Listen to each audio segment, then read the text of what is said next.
Before we get into this episode, I want to say something quickly. If you're someone who's already spent years and thousands of dollars building your brand, and you feel like it isn't growing at the speed or scale it deserves, this might help. We're offering free one-on-one coaching calls to help experienced brand owners figure out what's actually blocking their growth and what to do about it. We'll sit down with you, walk through your brand, and help you get clarity on your next steps for growth. I've been working in fashion for over 10 years, and across hundreds of conversations and dozens of consulting projects with brand founders, I've seen the same problems come up over and over again. And most of them are fixable with the right strategy. This free coaching call is meant to give you that clarity, to help you stop guessing and start moving forward with confidence and simplicity. These calls are completely free. But since they take a lot of time for me and my team, we can only offer a limited number. So if you're serious, apply using the link in the description. Now, without further ado, let's get into this week's episode. Every wave and sort of up has also a down, right? So like you do your thing. Then at one point the world comes to meet it and demand comes to meet it and you have this moment. The only thing you know for sure is that the moment is going to pass. Yeah, again, Gucci, as you said early on. That's a good And kind of like idea. the smartest people are people that knew when to exit before the moment has passed, Hmm. right? And that is almost as rare as those lightning in the bottle, is knowing also when to, you know, When the show's over.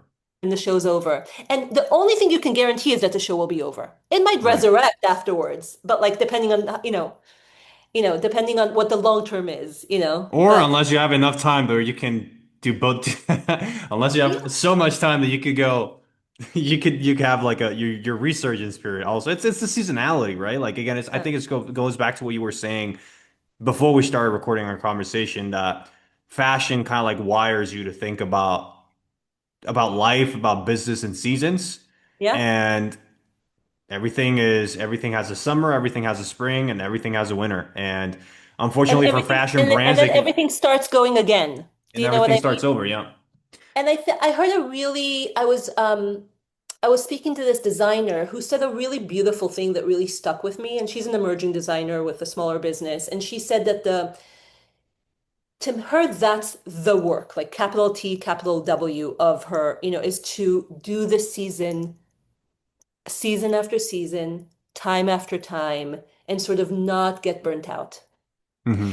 And I think that that's the most beautiful thing about this industry is that there's always a cycle. Everything will go down, but everything will also go up. Like skinny jeans will go out and wide leg jeans, but then skinny jeans will come back again. And there's something really beautiful about that. There's always a resurgence, there's always opportunity, but there's also inherent burnout in that Mm. because everything is cyclical. And like just when you thought you went out of COVID, you got this sort of like, economic uncertainty or like the decline of DTC or like whatever you want to like call it.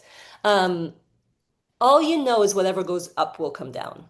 Yeah. So it's a beautiful because whatever goes down will come up. So it could be really beautiful or it could be really, really exhausting. Right. Consistent opportunity, but also consistent catastrophe as a result. Exactly. Hmm. Exactly. Okay. And in order to tie the conversation a little bit better, I guess at the end of the day, because of the cyclical nature and the unpredictable nature of this industry, again, almost always at the end of the day, everything comes down to timing. The one things that you can control are, again, how well you handle your product, how well you handle your creativity, and how well you handle your business, right? And at a more practical and tangible level, it comes down to the three things that we were speaking about earlier: demand, infrastructure, profitability. So what do you think after kind of like having an understanding of all the conversation we've had so far?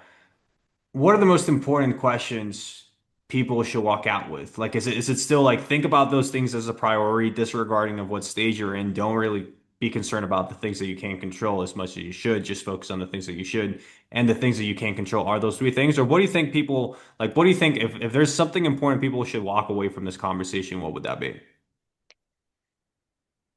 First of all, I mean, again, going back to the very beginning, like establish demand.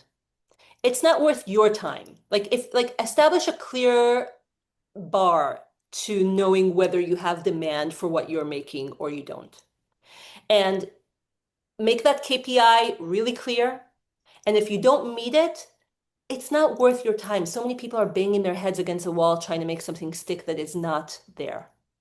What would be that KPI for you? How can people think about demand in a more Or practical way? sales. That's the only really, I mean, profitability is important. Profitability is a squishier number. You can Yeah. make things profitable. Like there's the cost of your It's not time. lightning in a There's the bottle cost. again. Yeah. Yeah, the only hard number you have is sales. So that's where Mhm. top line is important, in Right. establishing um, that's the number you need to look at. And so the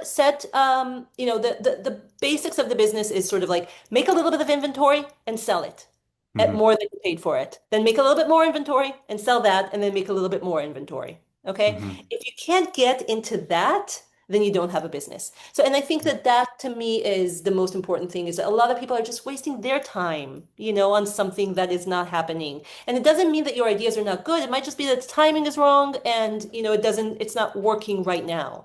But if you have Right. a clear idea of like, of what your goal is, and then you have like a very sort of open-eyed understanding that you might have achieved it, you might not, I think you'll save yourself a lot of time and anguish. That being Okay. said, if you have the ability to do it, also, if you have the luxury of the longer time horizon, embrace the longer time horizon and Mm. say, I will be doing this. I have enough means, enough financing, enough time, enough bandwidth to do this for 3 years and gonna let the world catch up to me. But honestly, it has to at some point, right? Or, Right. there's a stop to that as well. So I Okay. think that to me is the most important thing. And the other thing is just, don't be afraid of your own numbers. I think that people need to be able to look at a P&L and understand it. Um, I know a lot of designers who like are willfully ignoring sort of their financial statements. Like they just need to know the basics of it and understand it so that they can make decisions. Mm. And that doesn't, even if you have a CEO or even if you have a business partner or whatever, you still need to know that, because I think it's just the nature of the business. No, no one really in this business, even if you're Jonathan Anderson or like some like you're in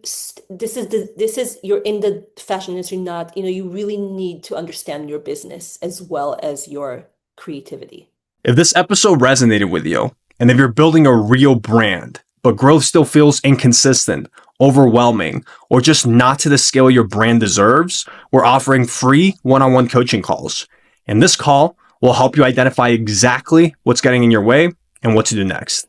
These calls are limited and application based. So if you're serious, click the link in the description, fill out your form, book your call, and if we think we can help, we'll confirm your spot.